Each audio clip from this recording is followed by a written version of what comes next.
नागेश पाटील आष्टीकर आपल्यासोबत जोडले गेलेले आहेत। आष्टीकर, स्वागत तुमचं TV9 मध्ये। अखेर तुम्ही जे बंडखोरी केलीत किंवा तुम्ही एक गट स्थापन करून तुम्ही शिवसेनेमध्ये गेलात आणि लोकसभा अध्यक्षांनी त्याला मंजुरी देखील दिलेली आहे। अच्छा, काही जे करतात शिंदे साहेब ते व्यवस्थितच करतात। आम्ही त्यांच्यावर विश्वास ठेवून गेलो, जे होईल ते होईल म्हणून गेलो। आष्टीकर, संजय राऊत किंवा उद्धव ठाकरे यांच्याकडनं म्हटलं जात होतं की 10व्या परिच्छेदाचं हे उल्लंघन आहे, त्यामुळे आम्ही कायदेशीर लढा लढणार। त्यांनी लोकसभा अध्यक्षांना सुद्धा तशा प्रकारचं पत्रही दिलेलं होतं। तर थोडी धाकधूक होती, हे होईल की नाही याविषयी?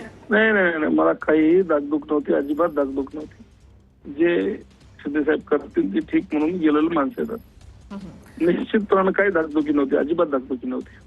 नक्कीच। आष्टीकर, तुम्ही आता शिवसेनेमध्ये शिंदेच्या शिवसेनेमध्ये गेलेला आहात, त्यावेळेला आता लोकसभा सचिवालयाकडनं तुमची आसन व्यवस्था देखील बदलण्यात आलेली आहे आणि आता तुमचा एकूण एक आकडा जो आहे तो आता 13 असणार आहे। काय सांगाल तुम्ही? हो, आता 13 आमचे झालेले आहेत। ताकद वाढली आहे तुमची? निश्चित रूपानं ताकद वाढलेली असेल आणि जनतेच्या कामासाठी उभारी मिळेल नक्की 100%।